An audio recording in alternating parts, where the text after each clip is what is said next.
कृषि कानूनों की वापसी के ऐलान के बावजूद यूपी की राजधानी लखनऊ में आज किसानों की महापंचायत। राकेश टिकैत, दर्शनपाल, बलबीर राजेवाल समेत कई किसान नेता शामिल हुए।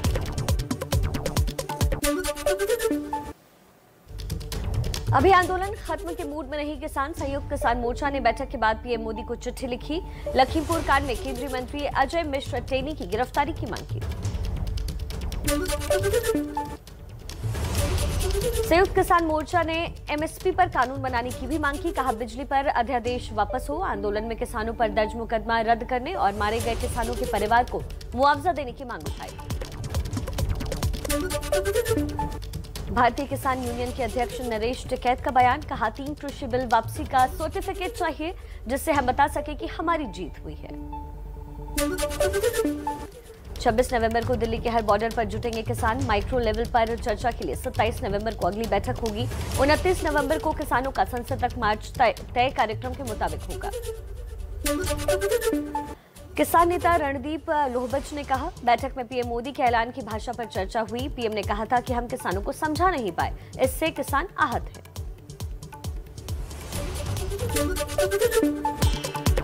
बुधवार को केंद्रीय कैबिनेट की अहम बैठक। सूत्रों के मुताबिक मीटिंग में कृषि कानूनों की वापसी के प्रस्ताव को मंजूरी मिलेगी।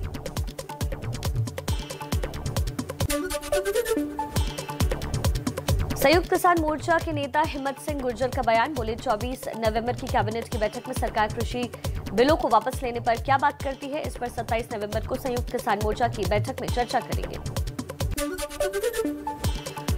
कृषि कानून वापसी पर राहुल गांधी का पीएम मोदी पर निशाना। कहा, झूठे जुमले झेल चुकी जनता पीएम की बात पर भरोसा करने को तैयार नहीं। किसान सत्याग्रह जारी है। कांग्रेस महासचिव प्रियंका गांधी का ट्वीट। लिखा, किसानों को चुनावों के समय कानून वापस लेने का छलावा नहीं। एमएसपी और फसल का हक लूटने वाले कानूनों का समूल नाश चाहिए। कृषि कानूनों की वापसी पर राजस्थान के राज्यपाल कलराज मिश्र का बड़ा बयान। कहा, अभी समय अनुकूल नहीं, आगे दोबारा किसान बिल लाया जा सकता है। सरकार के कदम की सराहना।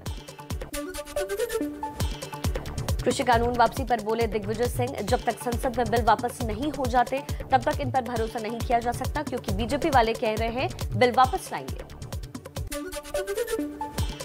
पूर्व केंद्रीय मंत्री और बीजेपी नेता चौधरी वीरेंद्र सिंह बोले, किसानों और सरकार के बीच विश्वसनीयता की कमी थी। पीएम के ऐलान से खाई पटेगी। कलराज मिश्र और साक्षी महाराज को ऐसे बयानों से बचना चाहिए।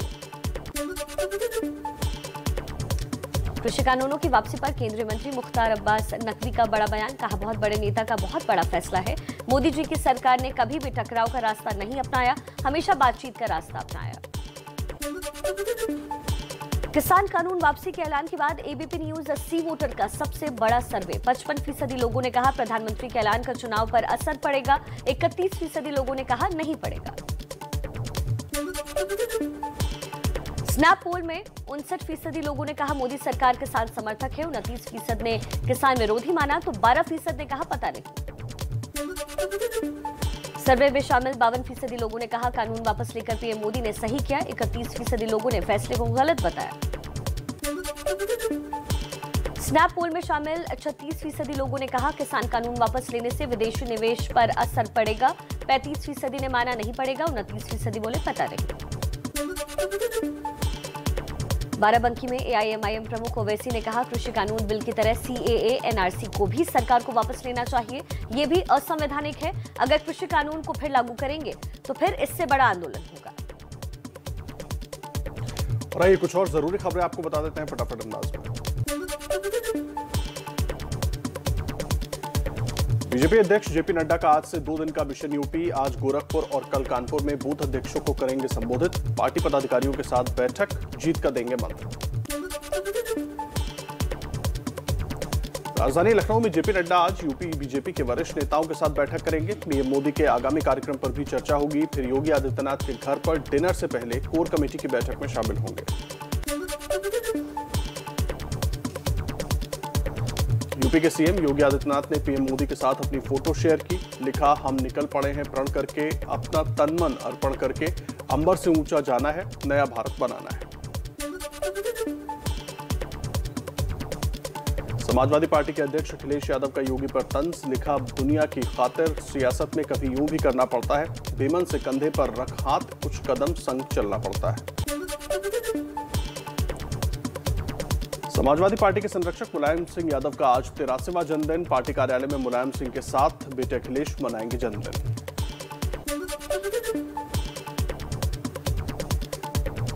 मुलायम सिंह यादव के जन्मदिन पर आज प्रगतिशील समाजवादी पार्टी के अध्यक्ष और भाई शिवपाल सिंह यादव सफाई में करेंगे दंगल का आयोजन।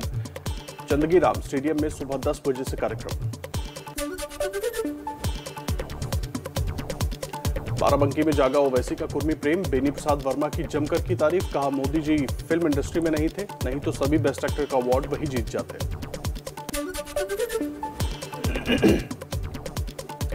बलिया में ओम प्रकाश राजभर का विवादित बयान, कहा बीजेपी के नेताओं को नागपुर में झूठ बोलने की ट्रेनिंग दी जाती है। बीजेपी के नेता सावरकर के बच्चे हैं, हमेशा माफी मांगते हैं।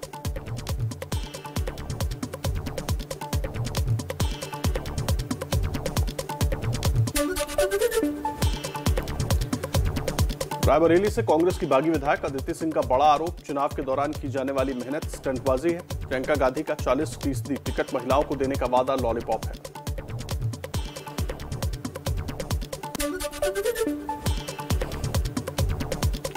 दिल्ली के सीएम अरविंद केजरीवाल का आज से 2 दिन का पंजाब दौरा, मोगा में कर सकते हैं कोई बड़ी घोषणा, कल अमृतसर में व्यापारियों के साथ संवाद करेंगे।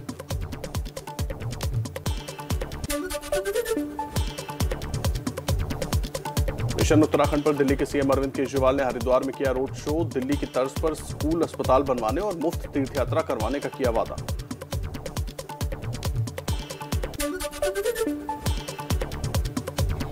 हरिद्वार में ऑटो वालों से संवाद में बोले अरविंद केजरीवाल, दिल्ली की सरकार बनाने में ऑटो वालों का 70% योगदान, ऑटो वाले हमारे मुरीद हैं।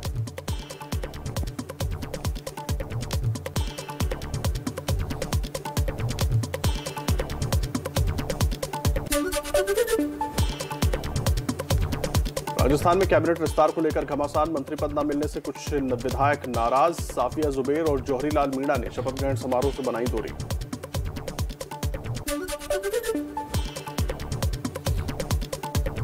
मंत्रिमंडल में फेरबदल से नाराज विधायक दयाराम परमार ने सीएम गहलोत को लिखी चिट्ठी, बोले कौन सी काबिलियत हासिल करें ताकि भविष्य में मंत्री बन सकें।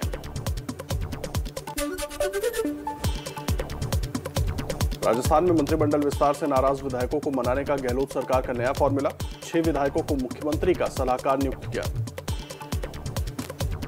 आइए कुछ और खबरों पर आपको अपडेट दे देते हैं फटाफट अंदाज में।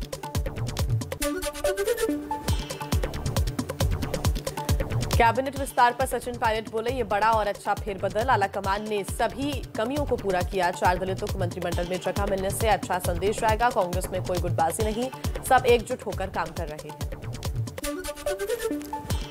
बीजेपी नेता अमित मालवीय का कांग्रेस पर निशाना, कहा 15 में से सिर्फ 3 महिलाओं को मंत्री पद दिया गया, मतलब सिर्फ 20%, यूपी में 40% प्रतिनिधित्व का झूठा वादा किया। शीतकालीन सत्र से पहले पश्चिम बंगाल की सीएम ममता बनर्जी 4 दिन के दौरे पर आज शाम पहुंचेंगी दिल्ली, पीएम मोदी और विपक्ष के नेताओं से मिल सकती हैं ममता बनर्जी।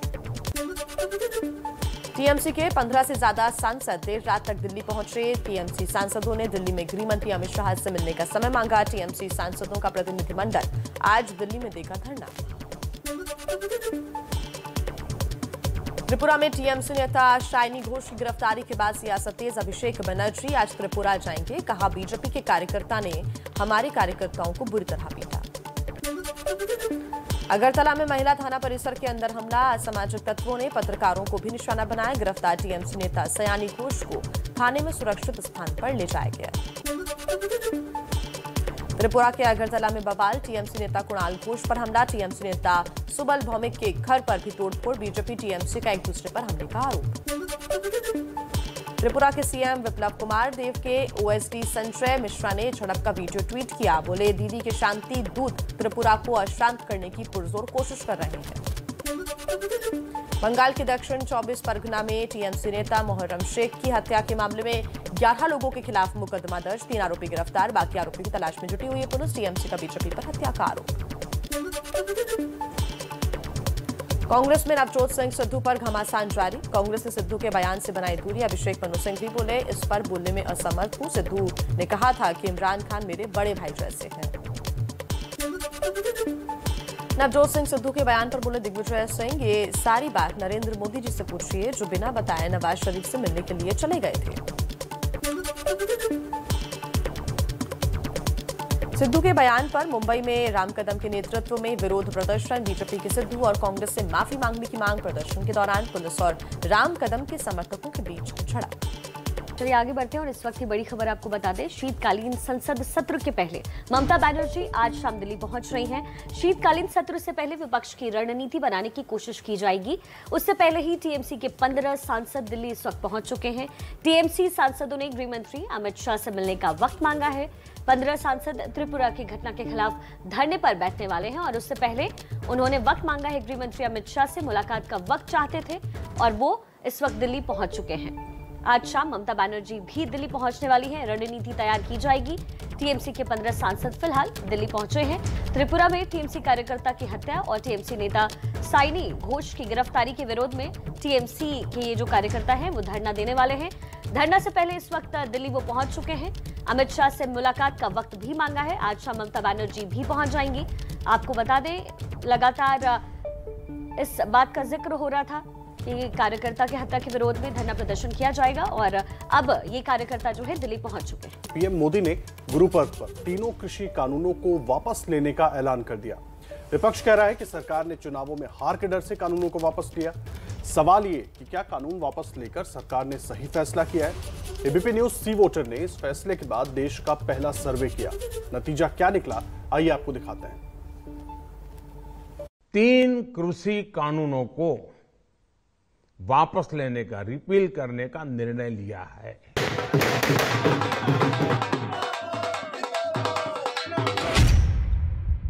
अब कहा होगा, वोट लेना है सरकार को, यही वापस लिए। चुनाव होने वाला है, तो चुनाव को देखते हुए प्रधानमंत्री ने एक झटका मार दिया है।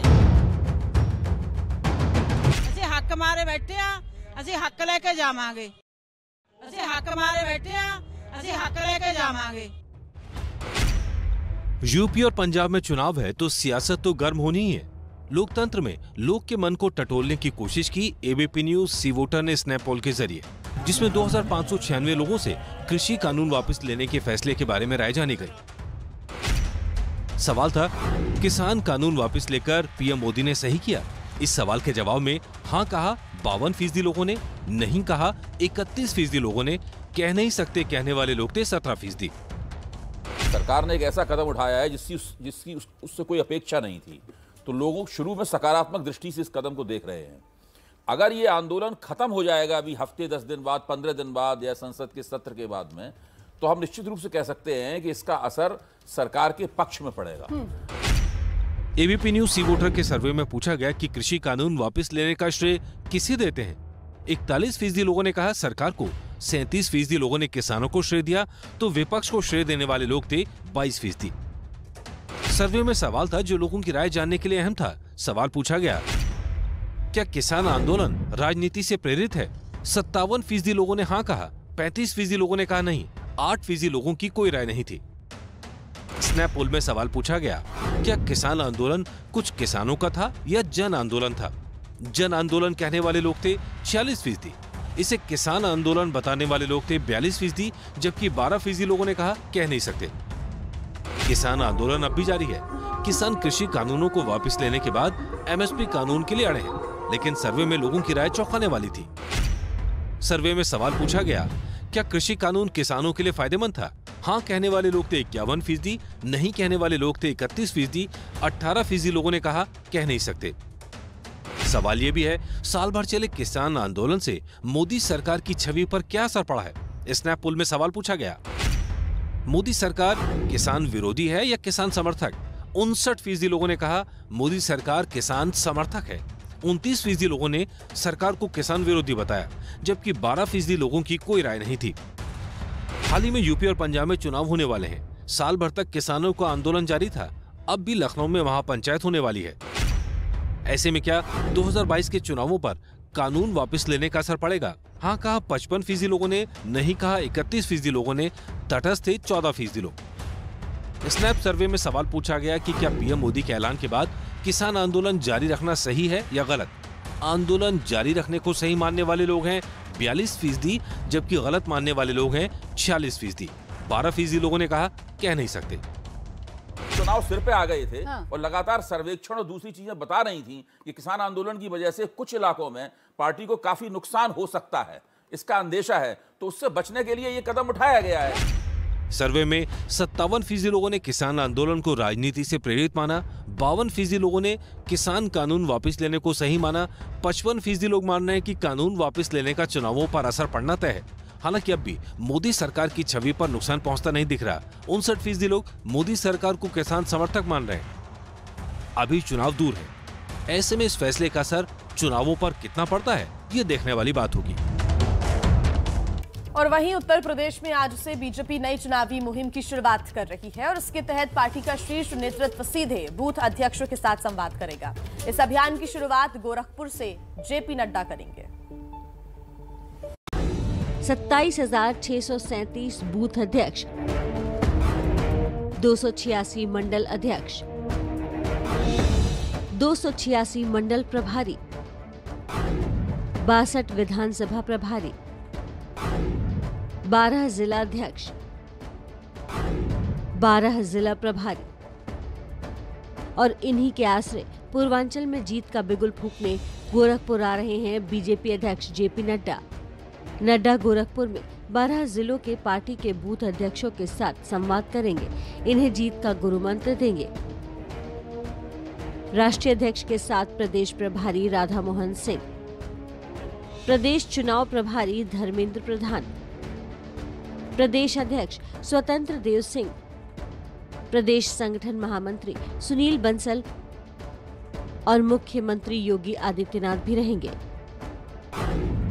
तय कार्यक्रम के मुताबिक नड्डा दोपहर 12 बजे गोरखपुर एयरपोर्ट पहुंचेंगे। दोपहर 12:15 बजे गोरक्षनाथ मंदिर में पूजा अर्चना करेंगे। 12:30 बजे के करीब गीता प्रेस पहुंचेंगे। इसके बाद दोपहर 1 बजे से चंपा देवी पार्क में गोरखपुर क्षेत्र के बूथ अध्यक्षों के साथ संवाद करेंगे। पहली बार ऐसा हो रहा है लोगों को कि हमारे बूथ अध्यक्ष और पूरी टीम को संबोधित करने के लिए हमारे पार्टी के राष्ट्रीय अध्यक्ष आ रहे हैं, इसलिए इसको लेकर के एक गजब का उत्साह है। बूथ अध्यक्षों के सम्मेलन के बाद दोपहर 3 बजे जेपी नड्डा चरगावा ब्लॉक के रजही तेजू नर्सरी में पार्टी कार्यकर्ता बलराम राजभर के घर खाना खाएंगे और वनटांगिया बस्ती के 1000 लोगों से संवाद भी करेंगे। राजभर कार्यकर्ता के घर जेपी नड्डा का जाना इसलिए भी अहम है क्योंकि ओम प्रकाश राजभर के एनडीए से छिटक जाने के बाद पार्टी राजभर समाज को मनाने में जुटी है। ये इसलिए भी जरूरी है कि यूपी में करीब 4% और पूर्वांचल में 18 से 20% राजभर वोटर्स हैं। गोरखपुर में एक बनटांगिया का जो क्षेत्र है वो 5 पीढ़ियों से वो लोग जंगल लगाते थे, झोपड़ी में रहते थे, उनको सरकार की किसी भी सुविधा का लाभ नहीं मिलता था। और भारतीय जनता पार्टी की जो 2017 में सरकार आई योगी आदित्यनाथ जी के नेतृत्व में, तो उन सब बनटांगिया परिवारों को राजस्व ग्राम का दर्जा दे करके सभी सुविधाओं से युक्त करने का काम भारतीय जनता पार्टी की सरकार ने किया। उन बनटांगिया परिवारों से संवाद स्थापित करने के लिए माननीय राष्ट्रीय अध्यक्ष जी वहाँ जाएंगे। आपको बता दें कि गोरखपुर क्षेत्र के 62 विधानसभा सीटों की कमान राष्ट्रीय अध्यक्ष जेपी नड्डा को सौंपी गई है। यहाँ बीजेपी ने 62 में से 60 सीटों पर जीत का लक्ष्य रखा है। 2017 के विधानसभा चुनाव में इन 62 सीटों में से 43 पर बीजेपी और 2 पर सहयोगी दलों को जीत हासिल हुई थी। जेपी नड्डा जीत के इस आंकड़े को इस बार और आगे बढ़ाने की कोशिश करेंगे। वैसे यूपी चुनाव में इस बार जाट लाइन यानी पश्चिमी यूपी की लड़ाई सबसे अहम रहने वाली है। इस लड़ाई के सबसे बड़े खिलाड़ी होंगे आरएलडी के जयंत चौधरी। लेकिन जयंत दुविधा में है। क्या है जयंत की ये दुविधा, देखिए हमारी इस खास रिपोर्ट में।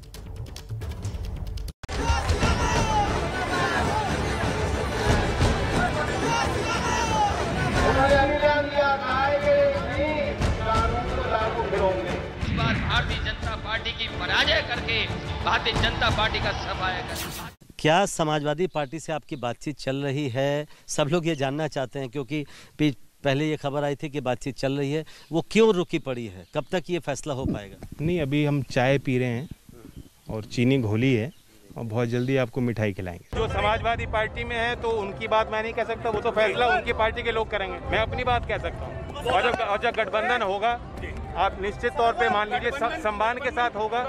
यानी जयंत चौधरी दुविधा में है। पहले समाजवादी पार्टी के साथ चाय में चीनी घोल रहे थे, अब सम्मान की बात कर रहे हैं। जयंत चौधरी की इसी दुविधा पर एबीपी न्यूज ने भी ओपिनियन पोल में जनता से राय मांगी, तो सुनिए उनका जवाब क्या था।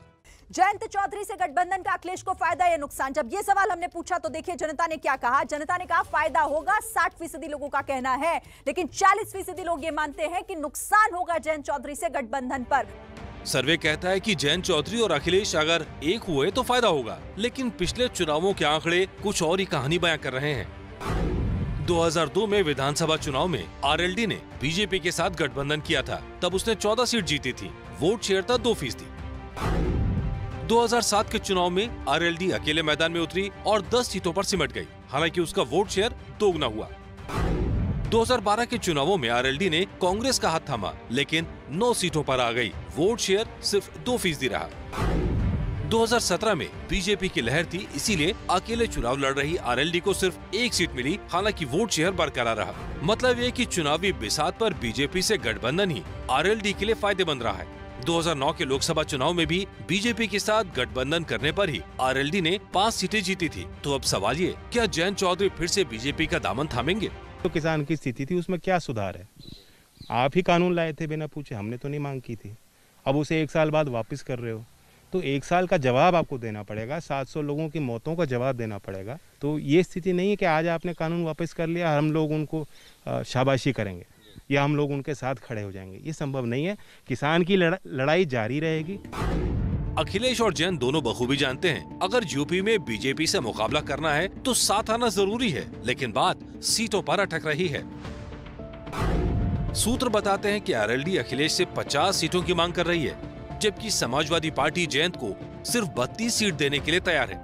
पेच चरथावाल सीट को लेकर फंसा है। यहाँ से समाजवादी पार्टी ने कांग्रेस छोड़कर आए हरेंद्र मलिक को टिकट देने का फैसला किया है, लेकिन इस सीट पर जयंत चौधरी भी दावेदारी कर रहे हैं। जयंत ने चरथावाल में बड़ी रैली कर अपनी ताकत का प्रदर्शन भी किया। यूपी चुनाव में सत्ताधारी दल की ओर से जयंत चौधरी को साथ लाने की कोशिशों की चर्चा है। चर्चा ये भी है कि बीजेपी का एक धड़ा जयंत की पार्टी के साथ गठबंधन चाहता है। 3 कृषि कानूनों की वापसी के बाद बीजेपी की कोशिश अब जयंत को साथ लाने की है। गृह मंत्री अमित शाह को पश्चिमी यूपी का प्रभारी बनाए जाने के बाद इस चर्चा को और बल मिला है। स्वागत है आपका नमस्ते भारत में। और अब एक अच्छी खबर आपको बताते हैं। देखिए, दिल्ली के 2 भाई देश को बड़ा संदेश दे रहे हैं। सेवा भाव का समाज को बदलने वाली ये कहानी आपको जरूर देखनी चाहिए। 5 रुपए में भरपेट भोजन,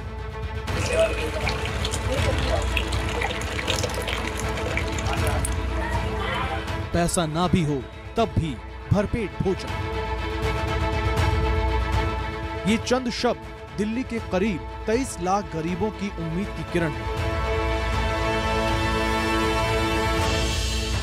ये समाज को बदलने वाली तस्वीरें हैं। ये सिर्फ सेवा नहीं, बल्कि लाखों बेघर के लिए जीने का सहारा है। कोई भी आए, किसी भी हाल में हो, कोई भेदभाव नहीं, कोई भी खाली पेट वापस नहीं लौटता। मकसद सिर्फ एक, इंसानियत की मदद, जरूरतमंदों की सेवा। सेवा भाव की ये रसोई दिल्ली के पीतमपुरा में चलती है।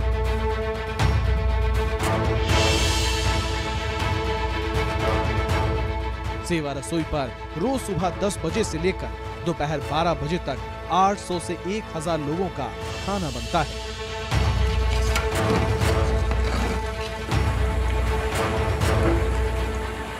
दोपहर 12:30 से 2:30 बजे तक गरीब और जरूरतमंद लोगों को खाना दिया जाता है। एक प्लेट की कीमत महज 5 रुपए, वो भी अगर ना हो तो भी खाली पेट आपको नहीं लौटने दिया जाता। 5 रुपए में भरपेट भोजन, और वो भी बेमिसाल, हर तरह की वैरायटी, और कभी डेली मीठा में भी कुछ ना कुछ। अभी पीछे लगातार 1 हफ्ता रसगुल्ले बटे। फीडबैक यही है मेरा कि मतलब क्या कहूँ, खाने में मतलब टेस्ट घर जैसा, घर से भी बहुत दुगना अच्छा टेस्ट देते हैं खाने में इतना साफ खाना, इतना स्वस्थ और मस्त खाना देते हैं, मतलब दिल खुश हो जाता है। आपको कैसा खाना लग रहा है? आप रोज आते हो इधर? 5 रुपए की वैल्यू आज के टाइम में कुछ भी नहीं है। अगर हम एक थाली की बात करें तो हम नॉर्मली एक छोटे से ढाबे पे भी जाते हैं तो 60, 70, 100 रुपए तक हमारे पे खर्च हो जाते हैं। समाज को बदलने वाली ये मुहिम चला रहे हैं अशोक अरोड़ा। पेशे से प्रॉपर्टी बिल्डर अशोक अरोड़ा की सेवा रसोई फाउंडेशन की ये सेवा रसोई 11 जून 2021 से गरीब, बेसहारा और जरूरतमंद लोगों का पेट भर रही है। ये अशोक अरोड़ा का सेवा भाव ही है कि हजारों लोगों का पेट भर पाता है। हम लोग पिछले 4-5 महीने से डेली दोपहर को 12 बजे से 2 बजे के बीच में यहाँ पर लंगर लगाते हैं। यहाँ पे लंगर लगाने का सबसे बड़ा वही लोगों, गरीब लोगों को खाना मिले, जिसके पास 5 रुपए हैं, जिसके पास नहीं है। दिन में हम 800 से 1000 लोगों को खाना रोज खिलाते हैं और ये लोग शाम को हम 300 लोगों को खाना दिया करते हैं, जो यहाँ पे स्कूल बच्चे स्टेशन के बिल्कुल बाहर लगाया जाता है। हमारा एक व्हाट्सएप ग्रुप है, उसमें कुछ मेंबर हैं जो मंथली डोनेशन देते हैं, फाइनेंशियली भी, वैसे भी आके सेवा करते हैं। तो ये सबके सहयोग से चल रही है। 2019 में कोरोना संकट के वक्त जरूरतमंदों की मदद के लिए अशोक अरोड़ा और उनके साथियों ने ई रिक्शा से गरीब और बेघर लोगों को लंगर बांटना शुरू किया था। मुहिम रंग लाई तो जून 2021 से सेवा रसोई शुरू हुई। जब हमने इसको स्थापित किया, हमने सबसे पहले रिक्शा में लंगर चलाया।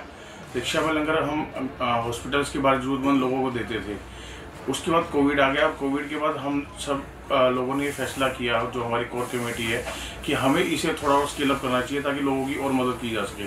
फिर हमने इसको सेवा रसोई के नाम से हमने एक रसोई को खोला और वहाँ पर हमने धीरे धीरे 1000 लोगों का हमने डेली खाना बनाने का प्रयास किया और उस प्रयास में हमें बहुत ही सफलता मिली। सेवा रसोई फाउंडेशन सिर्फ पीतमपुरा के रानी बाग में ही नहीं, बल्कि शकूर बस्ती रेलवे स्टेशन के पास भी इसी तरह की मुहिम चला रहा है। शकूर बस्ती रेलवे स्टेशन के पास रोज शाम 6 से 8 बजे के बीच करीब 300 बेघर लोगों को भरपेट भोजन कराया जाता है। अशोक अरोड़ा की ये कोशिश वाकई काबिले तारीफ है। भले ही सेवा रसोई दिल्ली में है, लेकिन देश को भी बड़ा संदेश दे रही है।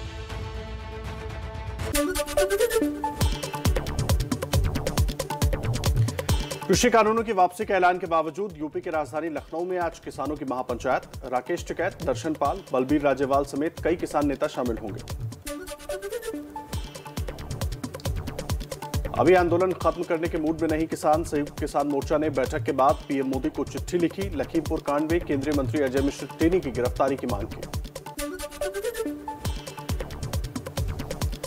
संयुक्त किसान मोर्चे ने एमएसपी पर कानून बनाने की मांग की। कहा, बिजली पर अध्यादेश वापस हो। आंदोलन में किसानों पर दर्ज मुकदमे रद्द करने और मारे गए किसानों के परिवार को मुआवजा देने की मांग उठाई। भारतीय किसान यूनियन के अध्यक्ष नरेश टिकैत का बयान। कहा, 3 कृषि बिल वापसी का सर्टिफिकेट चाहिए जिससे हम बता सके कि हमारी जीत हुई है।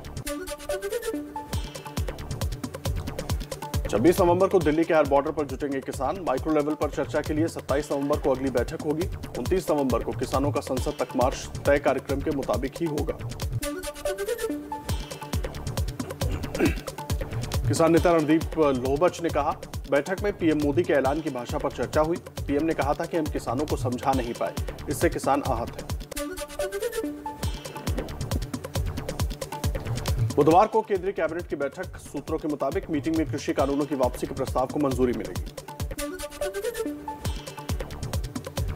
संयुक्त किसान मोर्चा के नेता हिम्मत सिंह गुर्जर का बयान। बोले, 24 नवंबर की कैबिनेट की बैठक में सरकार कृषि बिलों को वापस लेने पर क्या बात करती है, इस पर 27 नवंबर को संयुक्त किसान मोर्चा की बैठक में चर्चा करेंगे।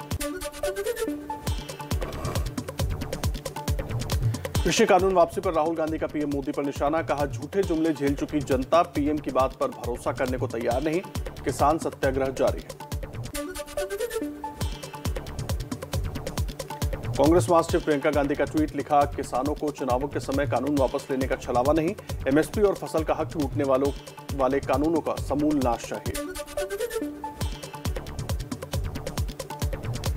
कृषि कानूनों की वापसी पर राजस्थान के राज्यपाल कलराज मिश्र का बयान। कहा, अभी समय अनुकूल नहीं है, आगे दोबारा किसान बिल लाया जा सकता है। सरकार के कदम की सराहना की। कृषि कानून वापसी पर बोले दिग्विजय सिंह, जब तक संसद में बिल वापस नहीं हो जाते तब तक इन पर भरोसा नहीं किया जा सकता, क्योंकि बीजेपी वाले कह रहे हैं कि बिल वापस लाएंगे। पूर्व केंद्रीय मंत्री और बीजेपी नेता चौधरी बीरेंद्र सिंह बोले, किसानों और सरकार के बीच विश्वसनीयता की कमी थी। पीएम के ऐलान से खाई पटेगी। कलराज मिश्र और साक्षी महाराज को ऐसे बयानों से बचना चाहिए। कृषि कानूनों की वापसी पर केंद्रीय मंत्री मुख्तार अब्बास नकवी का बयान, कहा बहुत बड़े नेता का बहुत बड़ा फैसला। मोदी जी की सरकार ने कभी भी टकराव का रास्ता नहीं अपनाया, हमेशा बातचीत का रास्ता अपनाया। बाराबंकी में एआईएमआईएम प्रमुख ओवैसी ने कहा, कृषि कानून बिल की तरह सीए एनआरसी को भी सरकार को वापस लेना चाहिए। ये भी असंवैधानिक है। अगर कृषि कानून को फिर लागू करेंगे तो फिर इससे बड़ा आंदोलन होगा। किसान कानून वापसी के ऐलान के बाद एबीपी न्यूज सी वोटर का सबसे बड़ा सर्वे, 55% लोगों ने कहा प्रधानमंत्री के ऐलान का चुनाव पर असर पड़ेगा, 31% लोगों ने कहा नहीं पड़ेगा। सैप पोल में 59% लोगों ने कहा मोदी सरकार किसान समर्थक है, 29% ने किसान विरोधी माना तो 12% ने कहा पता नहीं। सर्वे में शामिल 52% लोगों ने कहा कानून वापस लेकर पीएम मोदी ने सही किया, 31% लोगों ने फैसले को गलत बताया।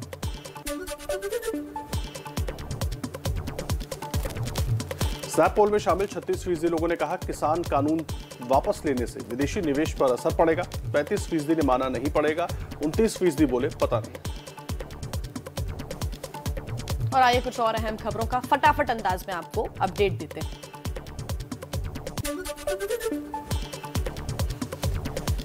बीजेपी अध्यक्ष जेपी नड्डा का आज से 2 दिन का मिशन यूपी। आज गोरखपुर और कल कानपुर में बूथ अध्यक्षों को करेंगे संबोधित। पार्टी पदाधिकारियों के साथ बैठक, जीत का देंगे मंत्र। राजधानी लखनऊ में जेपी नड्डा आज यूपी बीजेपी के वरिष्ठ नेताओं के साथ करेंगे बैठक। पीएम मोदी के आगामी कार्यक्रम पर भी होगी चर्चा। फिर योगी आदित्यनाथ के घर पर डिनर से पहले कोर कमेटी की बैठक में होंगे शामिल। यूपी के सीएम योगी आदित्यनाथ ने पीएम मोदी के साथ अपनी फोटो की शेयर, लिखा हम निकल पड़े हैं प्रण करके, अपना तन मन अर्पण करके, अंबर से ऊंचा जाना है, नया भारत बनाना है। समाजवादी पार्टी के अध्यक्ष अखिलेश यादव का योगी पर तंज। इसी के बाद उन्होंने भी लिखा दुनिया की खातिर सियासत में कभी यूं भी करना पड़ता है, बेमन से कंधे पर हाथ रख कुछ कदम संग चलना पड़ता है। समाजवादी पार्टी के संरक्षक मुलायम सिंह यादव का आज 83वां जन्मदिन है। पार्टी कार्यालय में मुलायम सिंह यादव के साथ बेटे अखिलेश मनाएंगे जन्मदिन।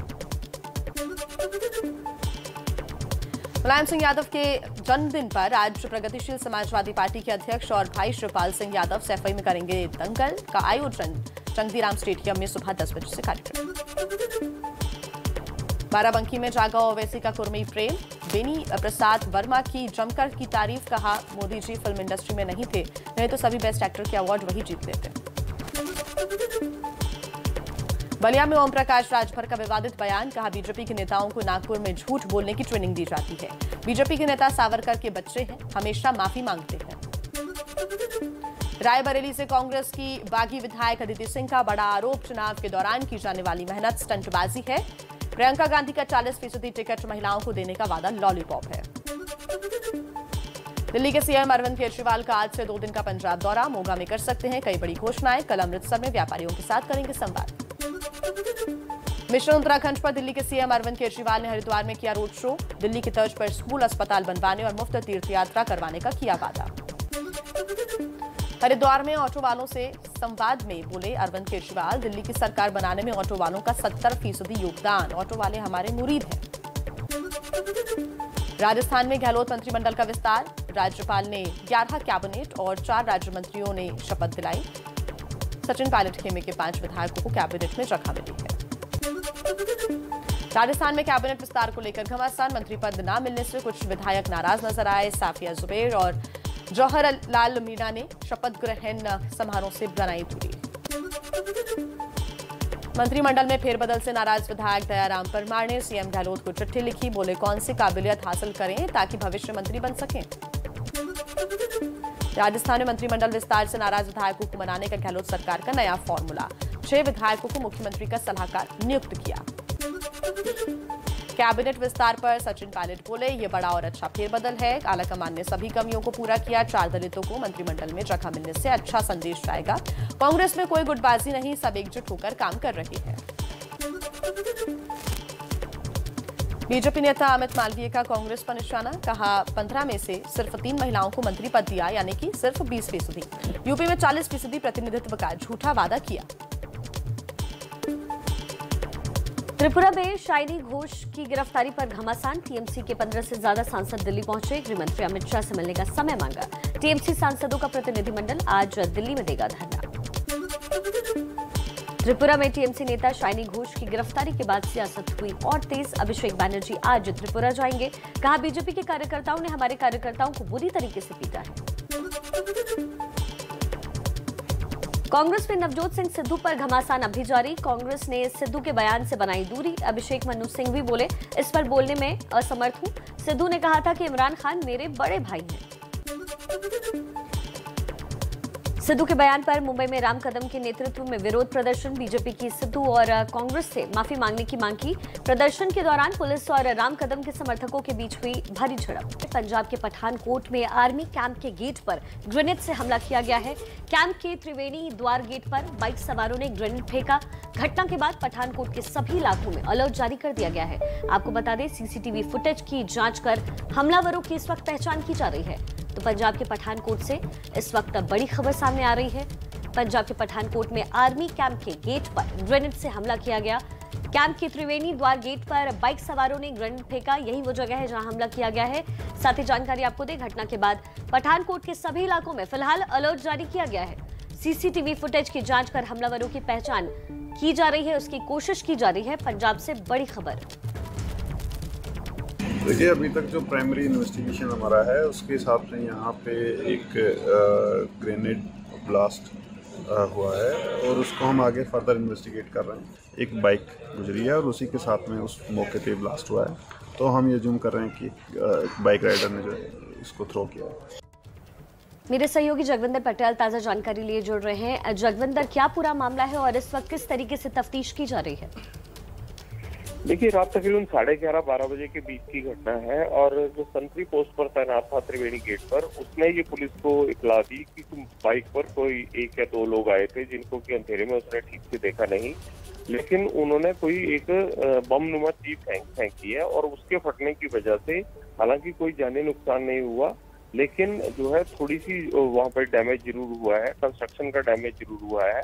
और ये त्रिवेणी गेट जो है ये शहीद त्रिवेणी की याद में बनाया गया था, जिनकी की जम्मू में जो है एक आतंकवादियों के साथ लोहा लेते हुए वो शहीद हुए थे और पठानकोट के ही रहने वाले थे। उनकी याद में त्रिवेणी गेट बनाया गया था, वहां पर ये ग्रेनेड फेंका गया।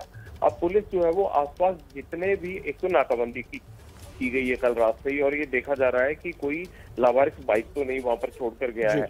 और दूसरा ये किया जा रहा है कि जितने भी सीसीटीवी आसपास के लगे हुए हैं उनकी फुटेज को खंगाला जा रहा है कि ताकि ये पता लग जाए कि मोटरसाइकिल पर कितने लोग आए थे या उसका नंबर उसमें आ जाए तो आगे जांच को बढ़ाया जा सके। तो फिलहाल इन 2 एंगल्स पर जांच जारी है, लेकिन नुकसान कोई नहीं है। ग्रेनेड फेंका गया है बाहर से और ये एक दहशत फैलाने की कार्रवाई भी हो सकती है, लिहाजा पठानकोट के जितने भी मिलिट्री इंस्टॉलेशन है उन पर कड़ी सिक्योरिटी है, क्योंकि जब से एयरवेज अटैक हुआ था और दीनानगर अटैक हुआ था उसके बाद भारी चौकसी रहती है वहां पर, लेकिन बावजूद उसके ये ग्रेनेड फेंकने की वजह से एक बड़ी घटना को अंजाम देने की कोशिश की गई है। हालांकि माना ये जा रहा है कि अगर कोई बड़ी आतंकी घटना को अंजाम देना होता तो वो इस तरह से सामने फेंक कर नहीं जाते, वो कोई न कोई चीज प्लांट करते, लेकिन इसमें कोई दोहराई नहीं है। जम्मू कश्मीर की तरह एक बार ग्रेनेड हमला करने की कोशिश की गई है। जी, बहुत धन्यवाद आपका जगविंदर इस पूरी जानकारी के लिए। जगविंदर पटियाल हमारे सहयोगी पूरी जानकारी दे रहे थे और उससे जुड़ा हर अपडेट लगातार आप तक आगे भी पहुंचाते रहेंगे। संयुक्त किसान मोर्चा आज लखनऊ में किसान महापंचायत करेगा, जिसमें राकेश टिकैत, दर्शनपाल समेत कई किसान नेता शामिल होंगे। इससे पहले कल दिल्ली के सिंघू बॉर्डर पर हुई संयुक्त किसान मोर्चा की बैठक और उसमें आंदोलन खत्म करने के लिए कुछ नई मांगे रखी गई हैं। इससे आंदोलन के जल्दी खत्म होने पर एक बार फिर सस्पेंस गहरा गया है। हमने 3 कृषि कानूनों को वापस लेने का, रिपील करने का निर्णय लिया है। तीनों कृषि कानूनों के खत्म होने का ऐलान हो गया, लेकिन ना तो आंदोलन खत्म हुआ है, ना आंदोलन की धार। सारे कार्यक्रम वैसे ही हो रहे हैं जो कानून वापसी के ऐलान से पहले तय किए गए थे। इसी सिलसिले में आज लखनऊ में किसान महापंचायत होने वाली है। लखनऊ के इको गार्डन बंगला बाजार में सुबह 10 बजे महापंचायत शुरू होगी। राकेश टिकैत ने किसानों से भारी तादाद में जुटने की अपील की है। लखनऊ में आज होने वाली महापंचायत को किसानों का शक्ति प्रदर्शन माना जा रहा है। पीएम मोदी ने कानून वापसी का ऐलान कर किसानों से आंदोलन खत्म करने की अपील की थी, लेकिन किसान कुछ और मांगों पर सरकार से भरोसा चाहते हैं। यह आंदोलन 1 साल से चल रहा है। यह आंदोलन खाली 3 बिल पर नहीं है, इसके साथ में MSP भी है, इसके साथ में बिजली अमेंडमेंट बिल भी है, इसके साथ में पुराली भी है। एमएसपी को गारंटी कानून बनाए, ये इसी आंदोलन का हिस्सा है। और जब तक टेबल पे नहीं बैठेंगे, जब तक बातचीत नहीं करेंगे, तो ये किसान वापसी नहीं जाएगा। कल दिल्ली के सिंघू बॉर्डर पर बैठक के बाद संयुक्त किसान मोर्चा ने प्रधानमंत्री को चिट्ठी लिखी है, जिसमें किसानों ने 6 मांगे सामने रखी हैं। एमएसपी पर कानून बनाया जाए, बिजली पर अध्यादेश वापस हो, आंदोलन में किसानों पर दर्ज मुकदमे रद्द हो, मारे गए किसानों के परिवार को मुआवजा मिले, पराली जलाने के अधिनियम में सजा का प्रावधान खत्म हो, केंद्रीय मंत्री अजय मिश्र टेनी को बर्खास्त और गिरफ्तार किया जाए। प्रधानमंत्री को जो अन्य मुद्दे हैं, अन्य किसानों के मामले हैं, जैसे एमएसपी बहुत महत्वपूर्ण विषय है, और ये किसानों पर जो मुकदमे देश भर में हुए हैं, इसके साथ साथ लखीमपुर खीरी कांड के जो दोषी हैं वो मंत्रिमंडल में हैं, तो इन सारे मुद्दों को लेकर एक चिट्ठी लिखी जाएगी। पीएम मोदी को भेजी गई चिट्ठी में ये भी लिखा गया है कि किसान भी जल्द से जल्द घर लौटना चाहते हैं, लेकिन उससे पहले इन 6 मुद्दों पर सरकार बातचीत शुरू करे। हालांकि प्रधानमंत्री मोदी ने तीनों कृषि कानून वापस लेने के ऐलान के साथ ये भी बताया था कि एमएसपी यानी न्यूनतम समर्थन मूल्य पर एक कमेटी गठित की जाएगी। एमएसपी को और अधिक प्रभावी और पारदर्शी बनाने के लिए भविष्य को ध्यान में रखते हुए निर्णय लेने के लिए एक कमेटी का गठन किया जाएगा। इस कमेटी में केंद्र सरकार, राज्य सरकारों के प्रतिनिधि होंगे, किसान होंगे, कृषि वैज्ञानिक होंगे, कृषि अर्थशास्त्री होंगे। कानून वापसी को लेकर एमएसपी पर पीएम का भरोसा मिलने के बावजूद किसान अभी आंदोलन जारी रखने के पक्ष में हैं। आज लखनऊ में हो रही महापंचायत समेत आने वाले कार्यक्रमों में भी कोई बदलाव नहीं किया गया है। 20 नवंबर को दिल्ली के अलग अलग बॉर्डर पर मौजूद धरना स्थलों पर भारी तादाद में किसान जुटेंगे। 29 नवंबर को यानी शीतकालीन सत्र के पहले दिन संसद तक मार्च करने का ऐलान किया गया है। हालांकि संसद के घेराव से पहले संयुक्त किसान मोर्चा की फिर से बैठक बुलाई गई है।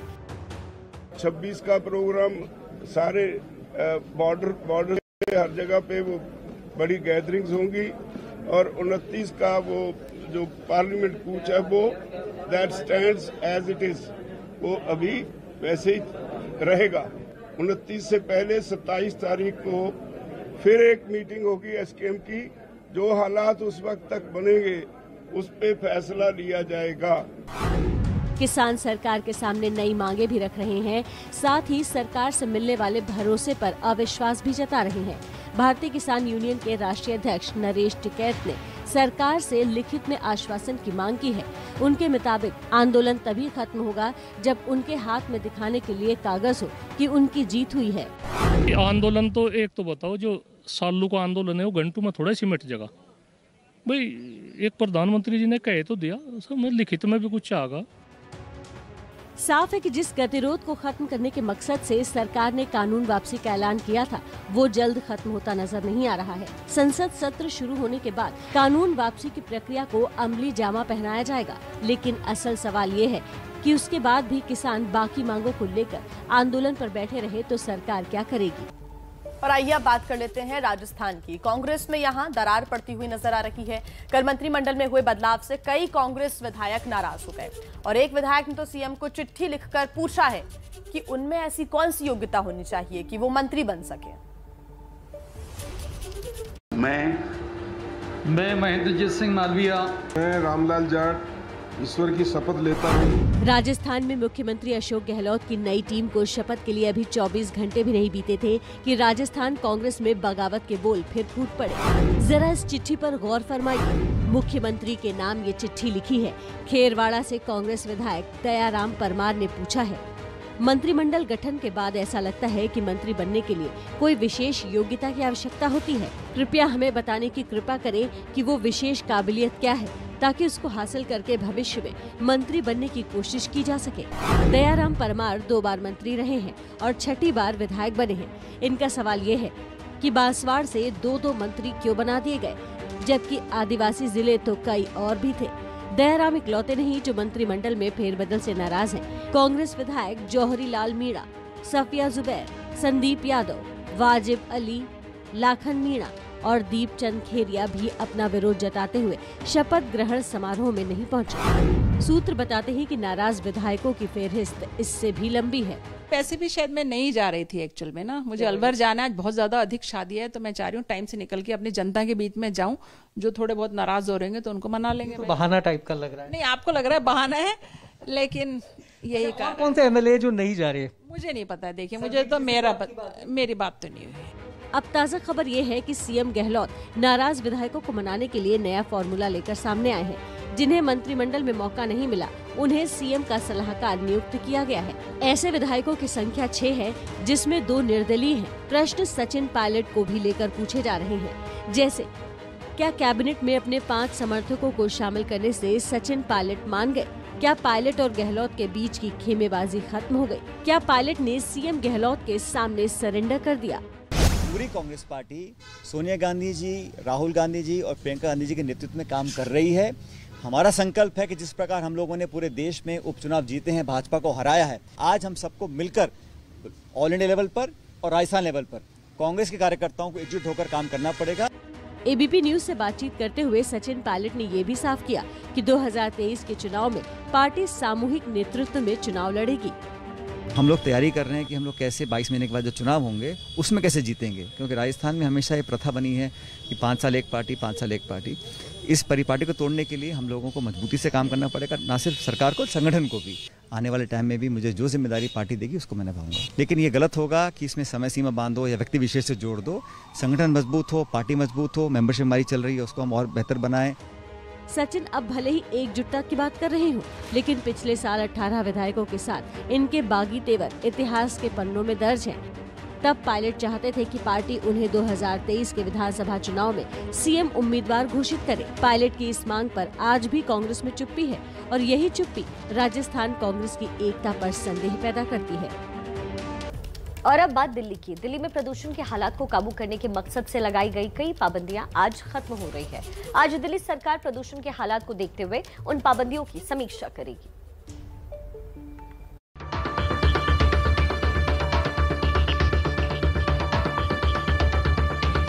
दिल्ली एनसीआर का पारा गिरता जा रहा है और जैसे जैसे धुंध बढ़ रही है, हवा में मौजूद धुआं धुंध के साथ मिलकर सांसों के लिए खतरा बढ़ा रहा है।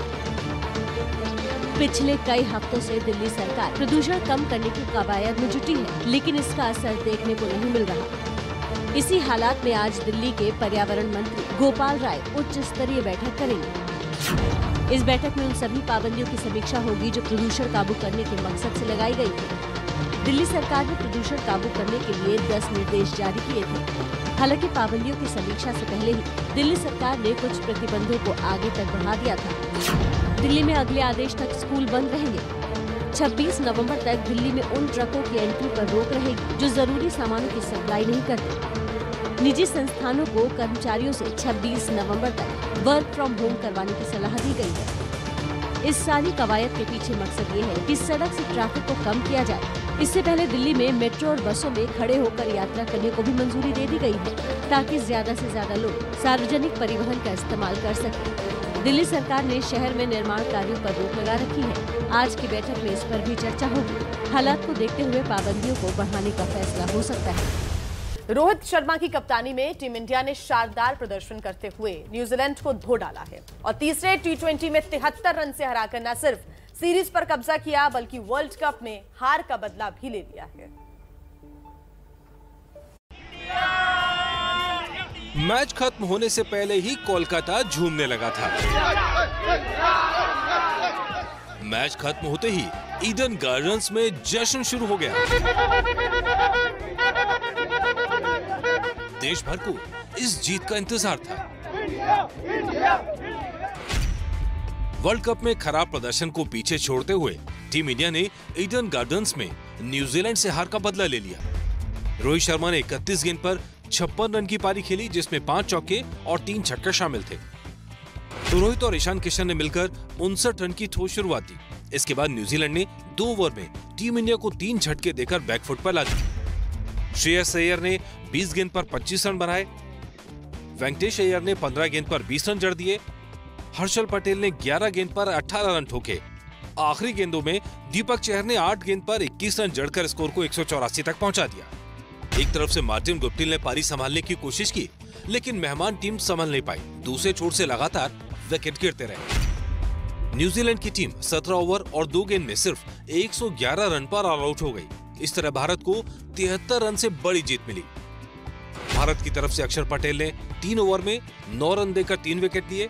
हर्षल पटेल ने 3 ओवर में 26 रन देकर 2 विकेट हासिल किए। दीपक चहर, यजुवेंद्र चहल और वेंकटेश अय्यर को एक एक विकेट मिला। भारत के लिए जीत इसलिए बड़ी है क्योंकि वर्ल्ड कप के पहले दौर में ही न्यूजीलैंड से हारकर भारत की सेमीफाइनल की राह बंद हो गई थी। इस तरह वर्ल्ड कप के तुरंत बाद न्यूजीलैंड का व्हाइट वॉश कर भारतीय टीम ने बदला ले लिया।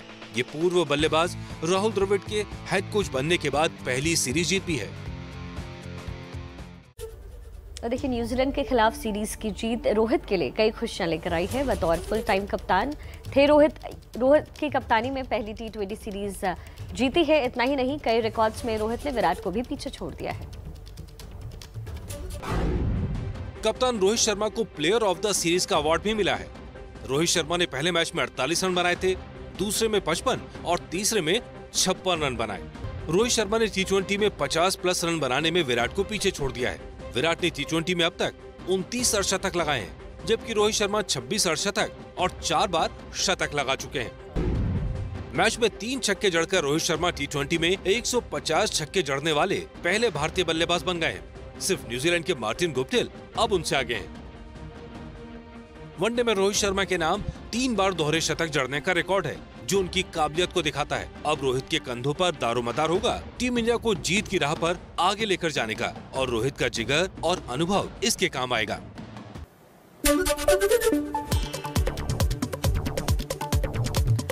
अभी आंदोलन खत्म के मूड में नहीं है किसान। संयुक्त किसान मोर्चा ने बैठक के बाद पीएम मोदी को लिखी चिट्ठी। लखीमपुर कांड में केंद्रीय मंत्री अजय मिश्र टेनी की गिरफ्तारी की भी मांग की।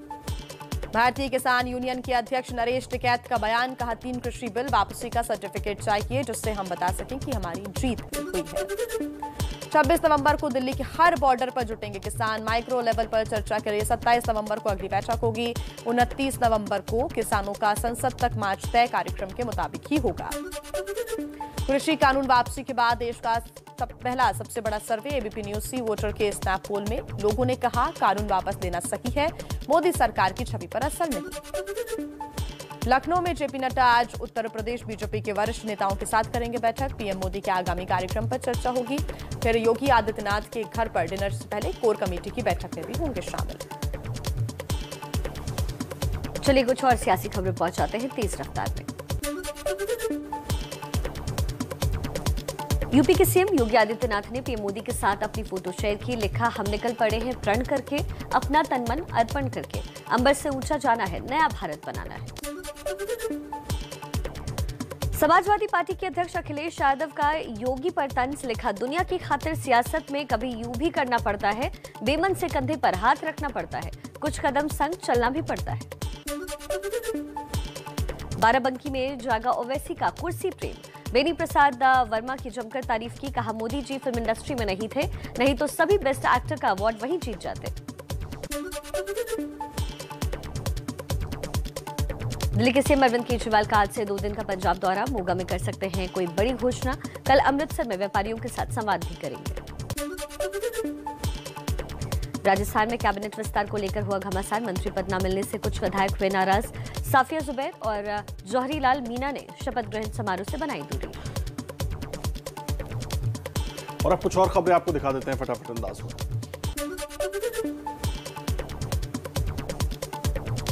मंत्रिमंडल में फेरबदल से नाराज विधायक दयाराम परमार ने सीएम गहलोत को लिखी चिट्ठी। बोले, कौन सी काबिलियत हासिल करें ताकि भविष्य में मंत्री बन सकें।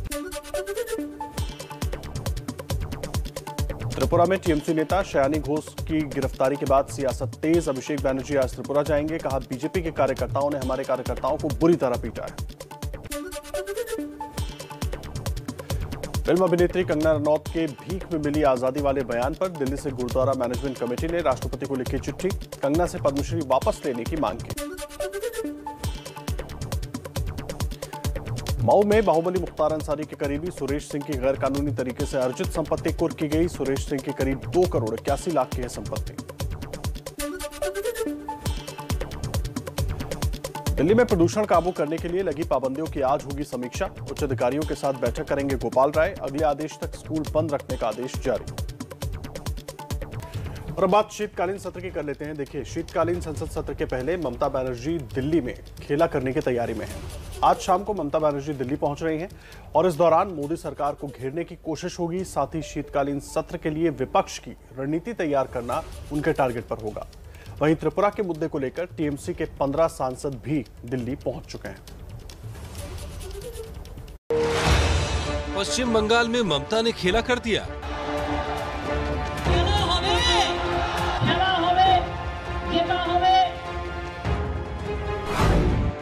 अब ममता की तैयारी है दिल्ली में खेला करने की।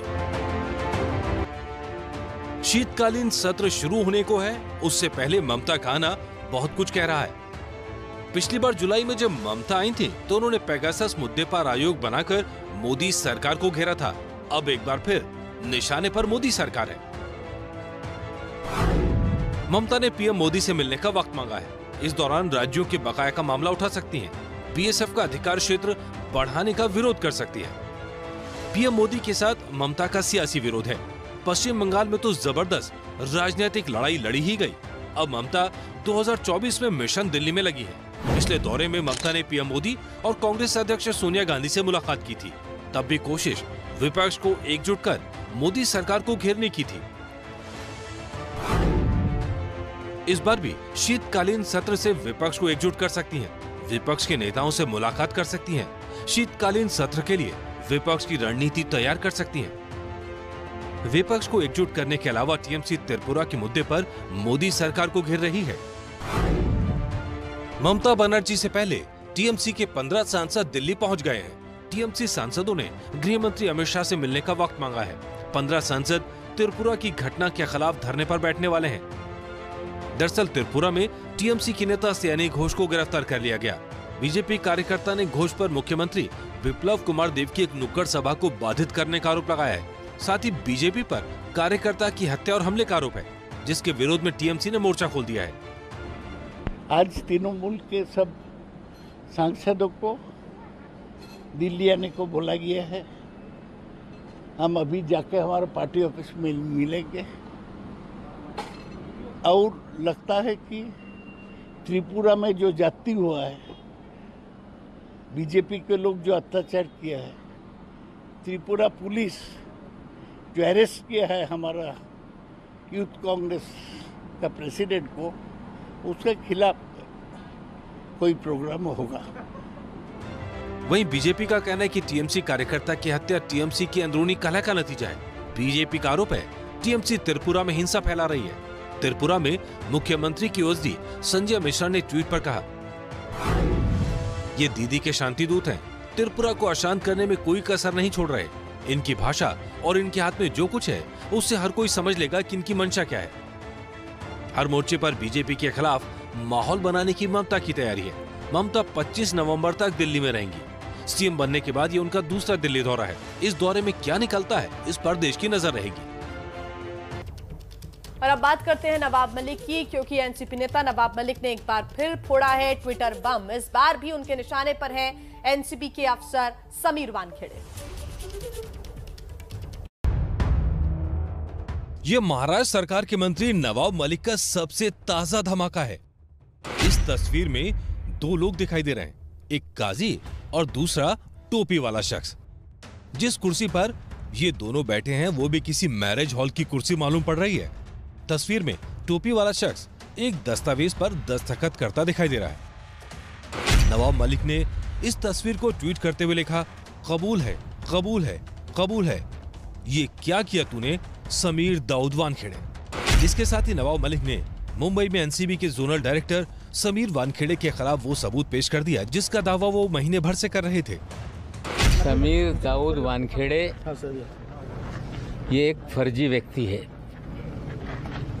बर्थ सर्टिफिकेट उनका समीर दाऊद वानखेड़े का है।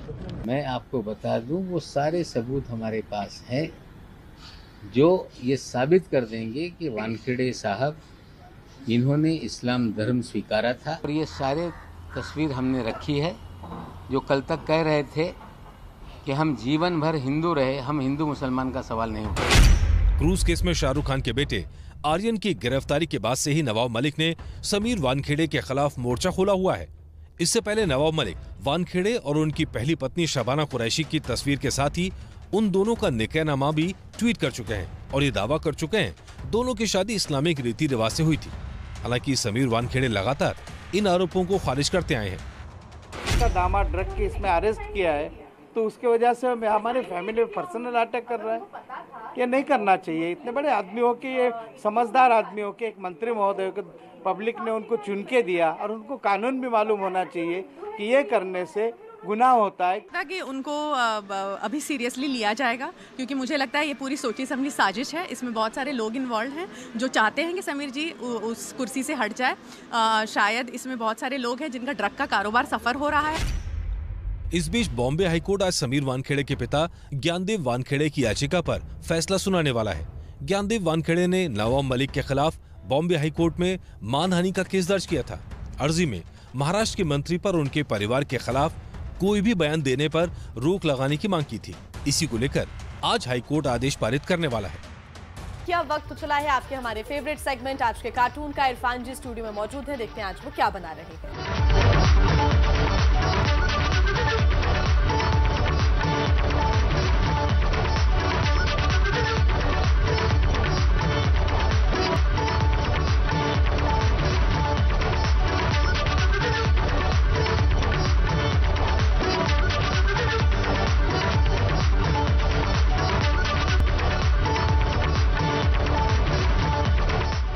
तो ये अब सीधा चलते हैं इरफान जी के पास। कार्टून बनकर तैयार है और जानते हैं आज कार्टून के जरिए वो क्या कुछ बता रहे हैं। इरफान जी, जिस तरह से पीएम के कहने के बावजूद, उनके द्वारा बिल वापस लेने की बात कहने के बावजूद भी किसान नहीं मान रहे हैं, उसी तरह से उनकी पार्टी के बयान देने वाले लोग भी नहीं मान रहे हैं। देखिए, जैसे ही उन्होंने बिल वापस लिया, अगले दिन से ही कहना शुरू कर दिया कुछ लोगों ने कि बिल वापस आ भी सकते हैं। तो ये सिर्फ क्या एक डर है या सरकार की तरफ से कोई संकेत हैं जो दूसरे लोगों के मुंह से कहलवाए जा रहे हैं?